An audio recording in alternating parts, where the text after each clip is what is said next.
नेताजी से मिले, नेताजी के आवास पे गए। हम लोग 10-12 साथी थे। नेताजी ने बड़े गर्मजोशी के साथ हम सबको बुलाया और हम सब से पूछा कि आप में से ग्रुप का लीडर कौन है। मैंने कहा नेताजी मैं हूं। नेताजी ने मेरा नाम पूछा, मैंने अपना नाम बताया। मैंने बताया कि नेताजी आपके ही यूथ ब्रिगेड का मैं प्रदेश का सचिव हूं और लगातार समाजवादी विचारों, समाजवादी सिद्धांतों को लेकर के संघर्ष कर रहा हूं, समाजवादी आंदोलन को मजबूत करने के लिए संघर्षरत हूं। नेताजी ने कहा कि लोहिया जी को पढ़ते हो? हमने कहा जी नेताजी पढ़ता हूं। कहे लोहिया जी को पढ़ो, समाजवाद को जानो और समाजवादी विचारधारा को आगे बढ़ाने के लिए संघर्ष करो। मैंने कहा नेताजी आपके बताए हुए रास्ते पर निश्चित रूप से चलेंगे। लोहिया जी को भी पढ़ता हूं, आपको भी पढ़ता हूं।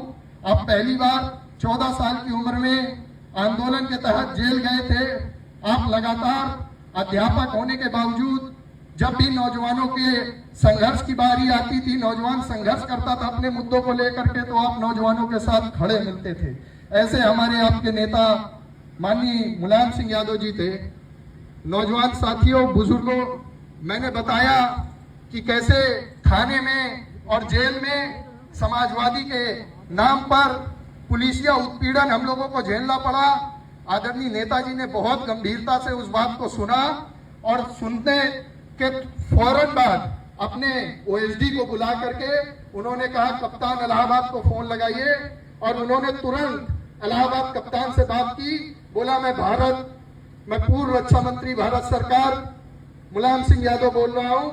मेरे कार्यकर्ताओं पर कोई भी फर्जी मुकदमे नहीं होने चाहिए। ये सब नौजवान है, छात्र हैं, और इन पे कोई भी आपराधिक मुकदमे नहीं दर्ज होने चाहिए।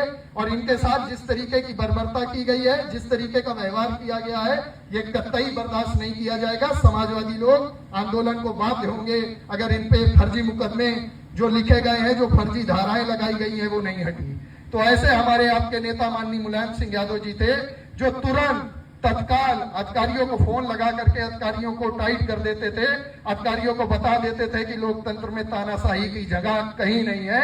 अगर लोकतंत्र में आपको ताकत मिली है, कलम की ताकत है, तो उस कलम की ताकत से दुरुपयोग नहीं होना चाहिए। आज पिछड़े, दलित, अल्पसंख्यक समाज का हर वंचित, शोषित समाज के लोग माननीय नेताजी को अगर अपना नेता मानते हैं, उनके विचारों पर चलने की कसम खाते हैं, उनके विचारों पर चलने की प्रेरणा अगर लेते हैं, तो कहीं ना कहीं माननीय नेताजी ने जिस तरीके से पिछड़ों दलितों की लड़ाई लड़ी है, उसी की देन है।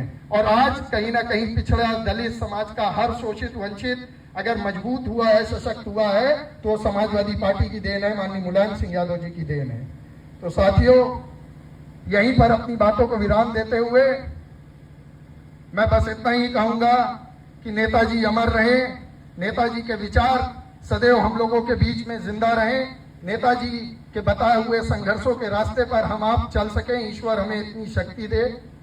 और मैं आप सबसे चाहूंगा कि एक बार मेरे पीछे नारा लगाएं, नेताजी अमर रहे, नेताजी अमर रहे, अमर रहे, अमर रहे, नेताजी अमर रहे, अमर रहे, अमर रहे, नेताजी के विचार हमारे आपके बीच में जिंदा रहे, जिंदा रहे, नेताजी अमर रहे। जब तक सूरज चांद रहेगा, नेताजी का नाम रहेगा, जब तक सूरज चांद रहेगा, नेताजी का नाम रहेगा, नेताजी अमर रहे, अमर रहे, अमर रहे, नेताजी अमर रहे। अमर रहे, अमर रहे।